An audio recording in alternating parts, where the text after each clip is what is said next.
அருமையானவர்களே, இந்த நாளில் ஞானமான காரியங்களை கற்றுக்கொள்ள உங்களையும் என்னையும் தேவன் அழைக்கிறார். அநேகமான ஆபத்துகளில் உங்களுக்கு தப்பிக்க முடியும். அநேகமான குடும்ப பிரச்சனைகளை, சூழல் பிரச்சனைகளை, தொழில் பிரச்சனைகளை நீங்கள் அவாய்ட் பண்ணிக்கொள்ள முடியும். அவைகளிலிருந்து இலகுவாக தப்பிக்க முடியும். அதற்கான ஒரு வசனம், பூமியிலே பாடு, வேதனைகள், துன்பங்கள், கெட்ட மனிதர்கள், அசுத்த உதடுள்ளவர்கள் இருக்கிறார்கள்.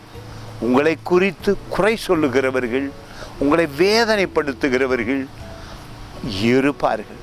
ஆனாலும் தேவன் உங்களுக்கு ஞானம் கொடுக்கிறார் அநேக காரியங்களிலே தப்பித்து கொள்ள. பாருங்கள், ஒரு அருமையான வசனம், மத்தேயு புத்தகம் 10ஆம் அதிகாரத்தில் 16வது வசனம். ஆடுகளை ஓநாய்களுக்குள்ளே அனுப்புகிறது போல இதோ நான் உங்களை அனுப்புகிறேன்.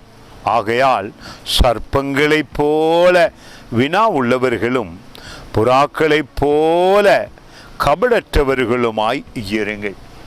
பாருங்கள், சத்தம் கேட்ட உடனே பாம்பு மிக இலகுவாக அந்த இடத்திலிருந்து தப்பித்து ஓடிவிடுகிறது. எவ்வளவு அருமையாய் அது தன்னை காப்பாற்றி கொள்ளுகிறது. அதனிடத்தில் எங்களை கற்றுக்கொள்ள சொல்லுகிறார் ஞானத்தை, அறிவை, தெளிவை. மிக முக்கியம், உங்களுக்கு அறிவு அவசியம், தெளிவு அவசியம். இந்த பொல்லாத பூமியில விஷ மனிதர்கள் இருக்கிறார்கள், கெட்ட மனிதர்கள் இருக்கிறார்கள். அவர்களை நீங்கள் இலகுவாக தப்பித்து கொள்ள முடியும். அதுதான் நம்மை இந்த நாளில் கெட்ட உலகத்திலிருந்து காப்பாற்றும்படியாக ஒரு பாம்பிடத்தில் அது எப்படி ஆபத்து வரும்பொழுது தப்பிக்கிறது பார்த்தீர்களா?